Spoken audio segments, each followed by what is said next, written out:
नमस्कार, आप देख रहे हैं न्यूज़ विजन और मैं हूं आपके साथ यशी शुक्ला। आज हम बात करने जा रहे हैं हाल ही में मारे गए कुख्यात अपराधी विकास दुबे के बारे में। विकास दुबे मारा गया, वो एक अच्छी बात है कि वो मारा गया, क्योंकि एक अपराधी जिस तरीके का उसने जो आपराधिक कृत्य किया था उसके बाद उसे जो सज़ा मिली है वो बिल्कुल ठीक मिली है। लेकिन जो स्क्रिप्ट पुलिस ने बनाकर दी है, आपको क्या लगता है वो स्क्रिप्ट सुनने में कैसी लगी आपको? और अगर आपको वो अच्छी लगी तो फिर राम गोपाल वर्मा की जो मूवीज़ है वो आपको ज़रूर देखनी चाहिए। स्क्रिप्ट के हिसाब से पहले से ही लोगों को ये बात पता थी। जब उसकी गिरफ्तारी नहीं हुई, सरेंडर किया उसने। लेकिन हमारे जो पुलिसकर्मी हैं या एसटीएफ के जो जवान हैं, उन्होंने तो कह दिया कि भाई हमने गिरफ्तारी की है। गिरफ्तारी शब्द यूज़ करके जो आजकल के जो अंदर जेल में बैठे हुए लोग हैं या जो बाहर अपराधी घूम रहे हैं, वो सरेंडर नाम का जो शब्द है ना, वो अपनी डिक्शनरी से निकाल देंगे। क्योंकि सरेंडर करने के बाद भी आप कह रहे हैं कि गिरफ्तारी की है।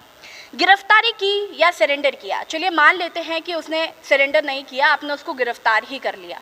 उसके बाद आपने क्या किया? आपने स्क्रिप्ट लिखी कि उसको कैसे उसका एनकाउंटर करना है। एनकाउंटर करना तो बिल्कुल तय था, ये सबको पता था। सोशल मीडिया पे ही ट्रेंड होने लग गया था कि अब कहानी आएगी, पुलिस वाले कहानी बनाएंगे, और ठीक वैसा ही किया। पुलिसकर्मियों ने कहानी बनानी शुरू कर दी। लेकिन इतनी खराब कहानी, इतनी वाहियात कहानी में क्या था हम आपको बता देते हैं।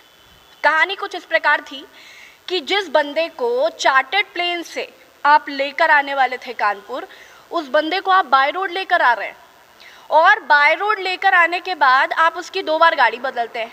आप पहले उसको किसी दूसरी गाड़ी में लेकर आते हैं, हाँ इनोवा क्रिस्टा में लेकर आते हैं। उसके बाद आप जब उत्तर प्रदेश के बॉर्डर पर पहुंचते हैं तो आपको लगता है नहीं सफारी से ले जाना इसको ठीक रहेगा, तो आप उसको सफारी पर ले आते हैं। और उसके बाद आपने जो स्क्रिप्टिंग में चूक की ना, वो स्क्रिप्टिंग यहाँ पर आप चूके कि आपने टीयूवी पलटा दी। वो भी ऐसी जगह पे टीयूवी पलटाई जहाँ पर गड्ढे नहीं थे।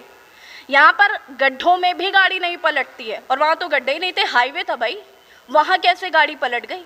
और गाड़ी पलटी तो पलटी। उसके बाद जो हमारे जो जवान थे, 5 जवान जिनको चोटें आई हैं, गंभीर चोटें आई, वो मूर्छित होकर गिर पड़े। विकास दुबे वो मूर्छित नहीं हुआ, सडनली उसके अंदर एक आत्मा आती है और वो जिन बन के गेट से बाहर निकल जाता है। और यहाँ पे एक रिवर्स साइकोलॉजी जो अपनाई गई, रिवर्स साइकोलॉजी या तो गोली रिवर्स में चल रही थी या फिर विकास दुबे रिवर्स चल रहा था। अब ये तो हमारे जवान ही बता सकते हैं कि भाई रिवर्स में चल क्या रहा था। और एक मोटा सा आदमी, विकास दुबे की तस्वीरें तो आपने देखी होंगी, किस तरीके से उसका तोंद बाहर आ रहा था। आपको लगता है कि इतनी मोटी तोंद के साथ वो 300 मीटर तक भाग सकता है? और वो भी जिसके 2 पैरों में रॉड लगी हो।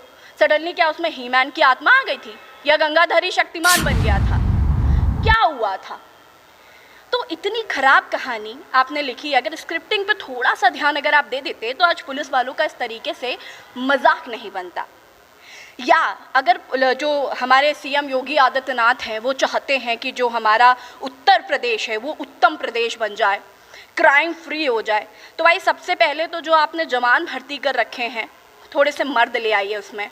क्योंकि जो हमारे 8 बहादुर जवान शहीद हुए हैं, अगर बाकी के जो नामर्द हमारे पुलिस जवान थे अगर वो छोड़कर नहीं जाते तो कहानी ही कुछ अलग होती। शायद एनकाउंटर उसी दिन हो गया होता। लेकिन आपको क्राइम फ्री भी चाहिए, और हमारे यहाँ तो सारे पुलिस जो जवान हैं वो नामर्द ही साबित हुए, क्योंकि वो भाग गए हमारे 8 बहादुर जवानों को छोड़कर। और उसके बाद स्क्रिप्टिंग पे थोड़ा ध्यान दे दीजिए, नहीं तो राम गोपाल वर्मा को अवार्ड दे देंगे। तो हमारी रिपोर्ट में बस इतना ही। देखते रहिए ई न्यूज़ विजिट।